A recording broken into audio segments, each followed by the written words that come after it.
the nostalgia critic guy remembered, so you don't have to. When you're a celebrity as incredibly famous as I am, you tend to be given a few privileges. With that said, I'm sure a lot of you have heard the announcement about Frozen 2. The little movie that could continues to be the movie that couldn't go away, and big shock, Disney decided to do a sequel of the highest grossing animated film of all time. That being Frozen, I'm sure you put that together. But what people don't know is that the plot is already written. Now, I'm sure a lot of you think that scripts go through rewrites and revisions and all that nonsense, but nope, it's written once and then never touched again. You want the proof? I actually have the plot to Frozen 2. That's right, I know every single solitary thing that is gonna happen in one of the biggest sequels of all time, and I'm gonna ruin it for all of you today. Why? Because I'm an asshole. Let's take a gander.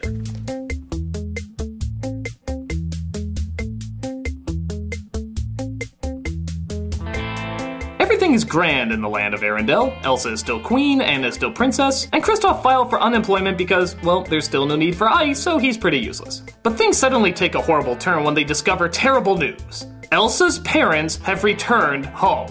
That's right, they faked their own deaths. They explained that Elsa's powers mixed with her emotional turmoil was too much for them to handle. And knowing that her transformation from girlhood to adulthood would probably involve some emotional moments, they figured their land was doomed. So they sailed to Fiji, had a nice cold pint, and waited for this all to blow over. When asked why they did so, they said, let's face it, dodging responsibility is kind of our thing. We solved the problem of a cursed child by sending her to her room. Pretty lazy rationale. But when they noticed the kingdom hadn't quite blown up, it just went through a cold spell, they decided to return home and demand it back. As you can imagine, Elsa is pretty pissed and isn't willing to hand over her kingdom. Luckily though, her government has been funding the development and experimentation of bringing conscious life to inanimate snow. True, this was controversial and the church didn't support the creation of life from nothing, but there were also the people that told her to take her gloves off at the coronation, so fuck those guys. She literally sneezes out a snowman army, I guess this is a holdover from a recent short, and marches them to defend her kingdom. Plus she forgot her parents had a long relationship with the rock trolls, who are not happy that their adopted son has yet to marry royalty. In the past, it usually takes about 3 days, but he's waited way too long now. And it's time for them to take the throne by whatever means necessary. When Kristoff tries to talk them down, they admit they were mostly just using him for the ice, which, as stated before, makes him pretty useless. Rocks, of course, are harder than snow, so Anna summons help from one of her new friends, Rapunzel. Rapunzel has an army led by her horse who sends several divisions out to help Elsa.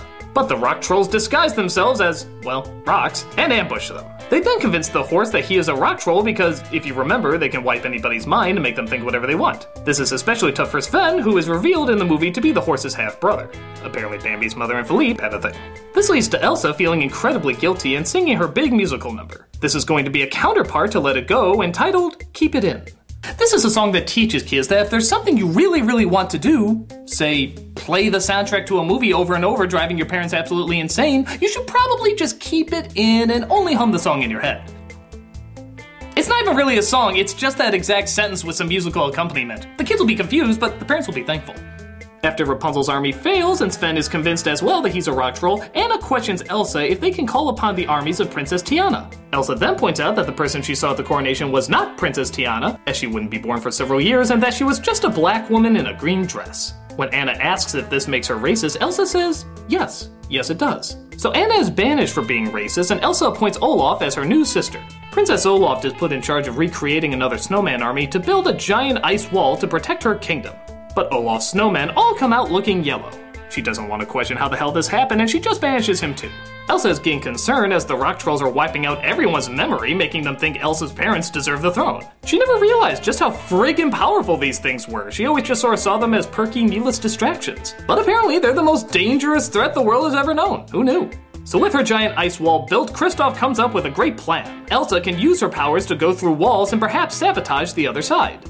Elsa forgot she even had this power, but remembered her braid did seem to slip through her arm somehow. She uses her new ability to literally walk through the rock trolls untouched and try to talk sense to her parents. But her parents think she's a ghost, panic, and send kamikaze trolls to blow up the wall. They didn't realize though that the wall is so big that melting it would literally put all of Arendelle underwater.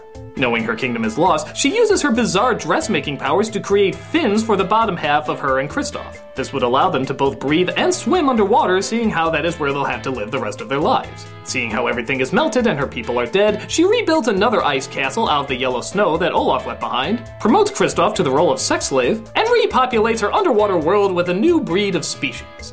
That's right, this was all just a giant prequel for The Little Mermaid. And in a way you completely didn't see coming.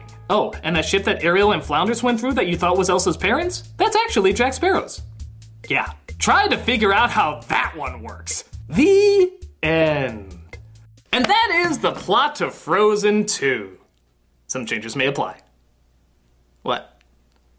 Oh, I see. You think I'm making it up. You think it's not true. You think I only created this video as clickbait, so you look at it and be like, ooh, I gotta see that and get a lot more views, huh? Alright, fine. If that's the way you feel, pick something for me to review. Anything. Anything you fucking want. It can be a movie you've always wanted me to look at even before it came out. It can be fucking anything. Go ahead. Throw your worst at me.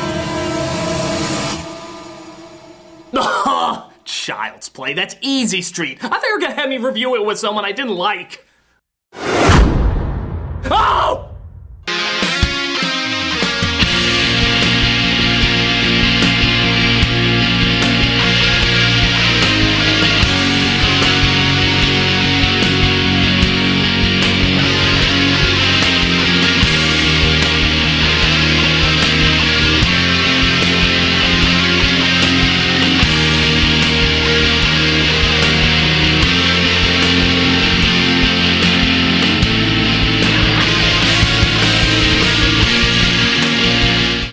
Hey guys, Doug Walker here. Are you excited for the big crossover next week? Well, would you like to see an early preview of it? Well, you can, but only if you come to Zenkai-Con, where I am going to be this weekend. It's in Pennsylvania. It's in Lancaster, Pennsylvania. It's beautiful town, has some amazing places and amazing people and restaurants and all sorts of great stuff. And I went there last year, had a ball, and I'm actually bringing Rob this time.